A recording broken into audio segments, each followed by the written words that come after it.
What's up, everybody? This is John Price from the CiL, and we're going to be going over a lap at Laguna Seca in the 911 RSR. So this is the GTE car. Obviously, students, you'll be in the GT3 car.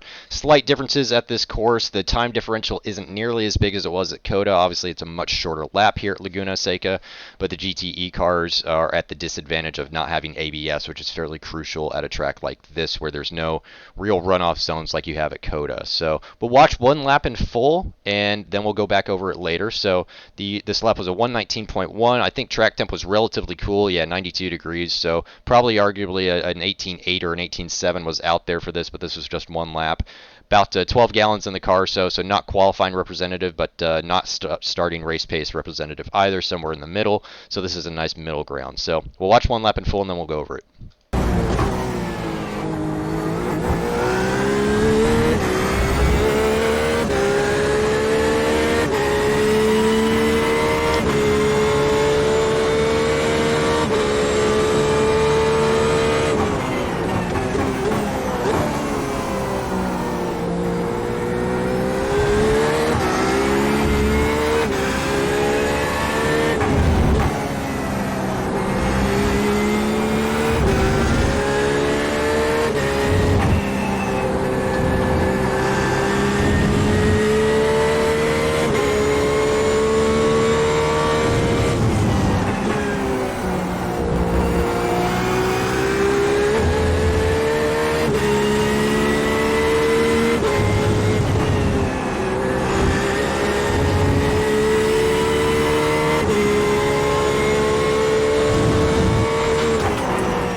All right, so yeah, that was a 19.1 around Laguna. We ended up at about 11.8 gallons used, or sorry, not used, but 11.8 remaining in the tank after that. So, anyways, without further ado, let's start talking about it. So, setting up out of the last turn, want to get that car angled over to the left pretty early. So as we exit here, so I'm going to turn the sound down in iRacing so I can hear myself think a little bit more. So we already want to get the car angled over to the left, preparing to kind of shorten that distance between the exit and the start-finish line as much as we can. So up through the gears, using the short gearing stack, the shortest final drive available for this track. So we are going to get up into 6th gear. This second apex of this portion, we're getting pretty close to this first apex here. You can kind of think of this as a very fast double apex kind of thing. So get to about mid-track, but we don't want to bring it all the way back over because it's more crucial to start setting up for the braking zone of turn 1. So we leave some space there and start to work it out to the right-hand side, and going to start braking just before the floorboards start to bleed into the brakes. Can't use as much brake as you would want to here because it is a downhill braking zone, and because you do start to lose a little bit of camber as you turn in at some points in this track. You will end up locking inside fronts pretty commonly. So going to try our best to avoid that here. I think we get away with it this time. You can use all of this concrete here on the outside if you wish. I've seen MX5 Cup guys do it a lot, but then it looks like the faster the cars get, the less they tend to use it and more focus on maintaining the car's balance out here. So we're not going to use too much of that. Not crucial to be on top of this first braking point. You can actually, first apex. You can be 2 to 3 feet, maybe even a full car width off it in some cases. And we're going to start trail braking in very early. You can see how early we're starting to get the car turned in here from way back there. So yeah, we're about a car width off or so of this inside curb. Obviously, that's going to leave some space during the race for guys to try to send one up the inside, but generally on a hot lap or just going for open lapping, or you don't have to defend too hard, don't want to be on top of this inside apex. We're going to track out to about mid-track. We're still got a lot of steering angle in, so we're using some maintenance throttle just to keep the car from over-slowing since we do have so much drag coming from the front tires. And then it's very crucial that we hook up nice and parallel once we get to the red turtle on the inside of this next curb. So boom, maybe even just slightly past parallel there, trying to open up the exit a little bit more. You definitely want to be at this position. Any wider out and you have to wait a long time to get to throttle. So you want to be on top of this red and white curb. Do not touch the red curb. It will throw the car and upset it in so many ways and probably damage the front splitter as well. So get to throttle as fast as you can. We have a slight oversteer moment. We'll go on board and watch exactly what caused that. That might just be a little bit of car setup. I like my cars pretty oversteery, so it tends to happen in this sort of thing. But it's just the slightest of catches, and then we're already lined up pointing right at the 3 board once we hit the exit. So let me go back to chase cam. So 3 board's kind of our reference once we exit turn 2. We want to be setting up, pointing at that 3 board. So we're going to go right up to it. And then once we get to this 2 board, we're going to edge our way onto this curbing and start to brake just before the 2 board. You see we've already got about 20% brake in or so. Not the biggest of brakes. You hit about 50% and then you trail off pretty quickly, and it's a very early turn in. Use as much curb as you're comfortable with on the entrance here. I like to put about half the car over it, maybe a little bit more. And then very crucial that you meet up right there. There's some camber on the inside here from this curbing, so it will kind of help pull the car around the corner. If you wash wide, it's a little bit more difficult, and obviously stay off this red turtle curb. It's very devastating to the cars. Nice progressive throttle bleed in. It's kind of easy to tell in this corner if you're going to overshoot and run wide, so always take the safe bet, especially at a track like this where there's just sand and gravel on the outside. Be a bit more patient with the throttle and work into it. And we hit about full throttle right as we meet up with the exit curb. So we arguably got into the throttle a little bit too early back here because that kind of started to push the car a little bit too wide too fast and caused us to delay getting into the throttle fully. So using all of the exit track here right up against the edge of it. You can even go a little bit further than that, but not too much. Using the gravel here is not recommended, obviously. It's not the most hurtful place to do it, though, since you have to set up for turn 4 anyways. So turn 4, we're going to use all of this entrance curb, so you can kind of see we're already parallel with this angled bit as we come into the corner, and it's just going to be the slightest of brakes. We're staying in 4th gear for this corner in this car. Some people, if you've got longer gearing, you're going to have to go down to 3rd for this corner, and I tend to think that that upsets the balance of the car with that downshift on the entrance, so I think that's one of the benefits of running a tighter gear ratio set is you can use 4th for this corner. And using all of the entrance curbing here on the outside. We've even got a little bit of overlap in gas and throttle, but just a little bit of brake to turn in, and then off the brake quite a bit. Slight bleed in on the throttle. That's very progressive there on the entrance. We don't want it to push too wide too fast. How fast you get in the throttle in this entrance phase is going to determine where you are relative to this apex. So if you start to push the throttle way early, you're going to run wide. If you're late to getting to the throttle, you're probably going to end up on top of the red curb, which you really don't want to do on this one. This is one of the worst ones on the track. So getting to mid-throttle, about mid-corner here, you want to get right up next to this red curb, though. There is camber on the inside of this corner. This curbing does have camber associated with it, so it will help to pull the car around and actually maybe help to kind of put some drag on the right-hand side of the car as well and help it to rotate. So obviously you want to be very progressive with the throttle on the exit here. Get right out to the exit curbing. Use every single inch you can get to. By the time we're out here, we're already at full throttle.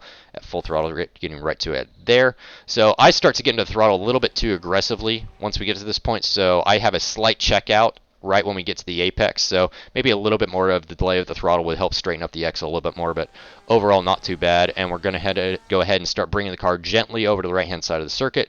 Start to set up for turn 5. So turn 5 is pretty tricky. It's got a lot of camber mid-corner, but the entrance is pretty crucial at the same time. So this white line is generally the reference. I think I'm starting to brake a bit for it. By the time I get to the white line, I'm already at full pressure, just about full pressure, so 85, 80%, something like that. We're using all of this curb here on the entrance, got the car center line over the white line. And we're going to start to bend the car in quite early. We're going to watch on board first for this corner since it's so tricky. Let me back it up a little bit, and then we'll come back again.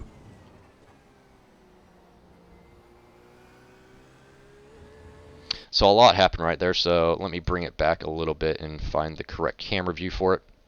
So braking right about this white line. GT3 cars, you're probably going to be able to absolutely use this white line. GT guys, it depends on the car. The Porsche definitely can use it. We're going to start to bend in quite early, so before the one board, we've already kind of turned in and we're off this curb, and we're going to go down a couple of gears. So we've got that's a throttle blip going on there, so ignore that.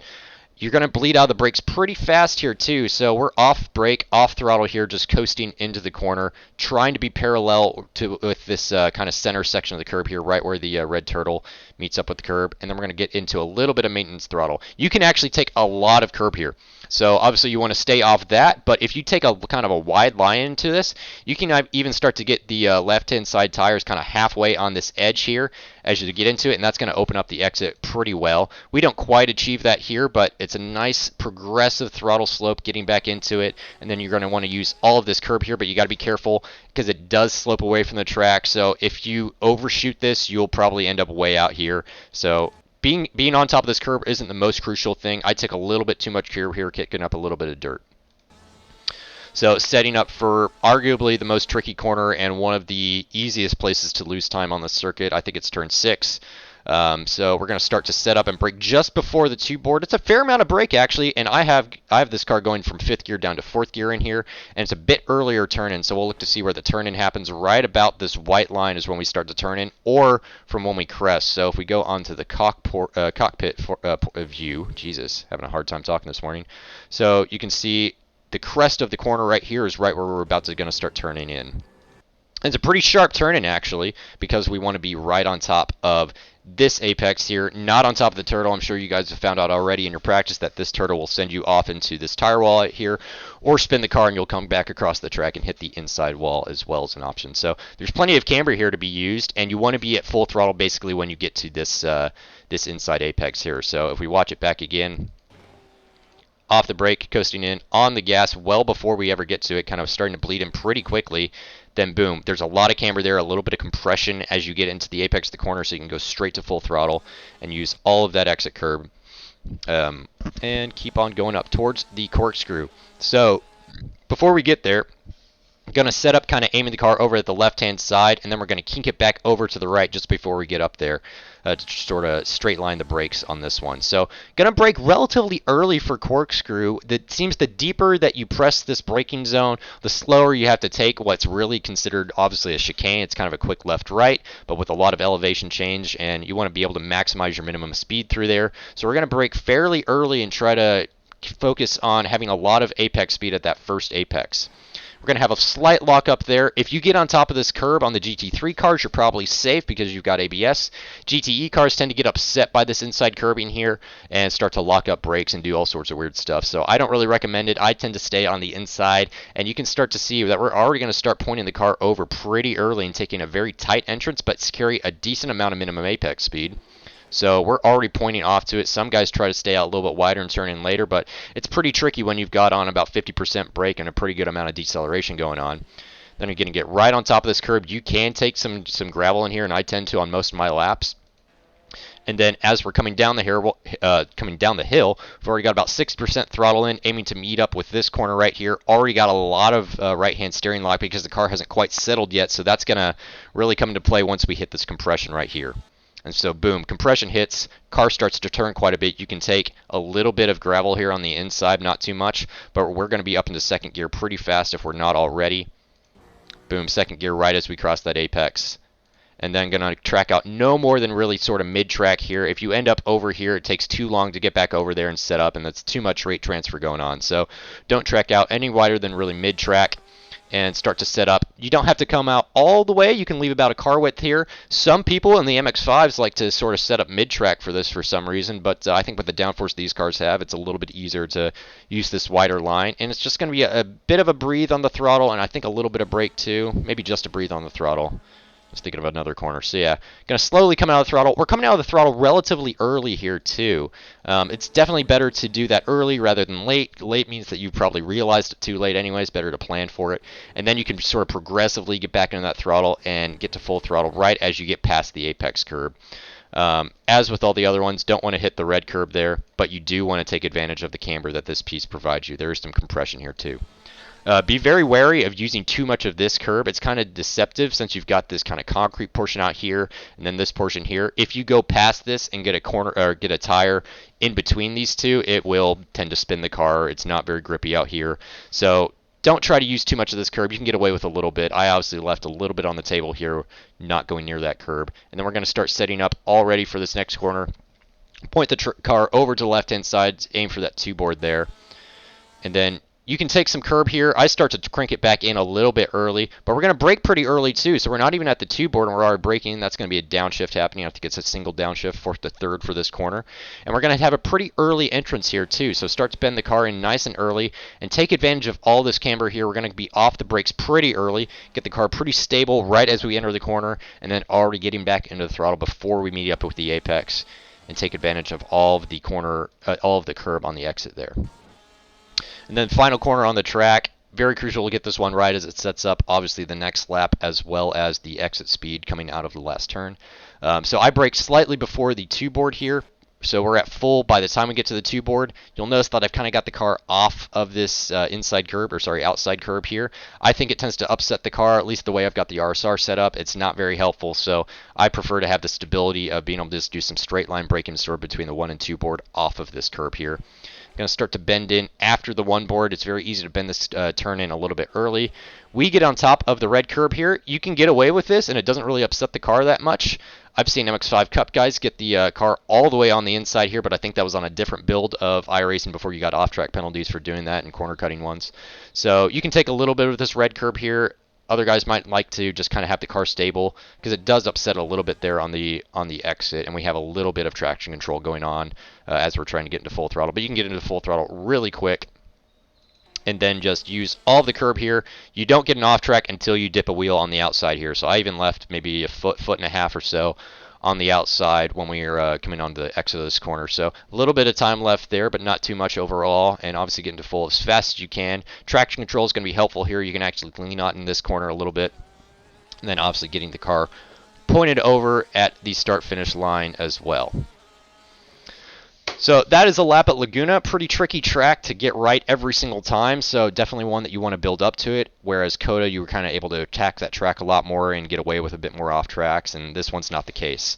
A couple other things I'll note at this track: practice your pit entrances because it's very tight. It's a very sharp left-hand corner. If you haven't practiced it yet, go and figure out what your braking zone is for that corner because that will help save you immense amounts of time compared to people that don't practice it in the race. And pit out. Just be very cautious. Try to stay off the gravel. Brake early. Don't compromise that exit and look for cars. Keep your relative open. It's very easy to get caught up in somebody else's line of sight as you exit the pit out. So anyways, that's a lap at Laguna. If you guys have any questions about it, feel free to ask me in the chat. But apart from that, I'll talk to y'all later.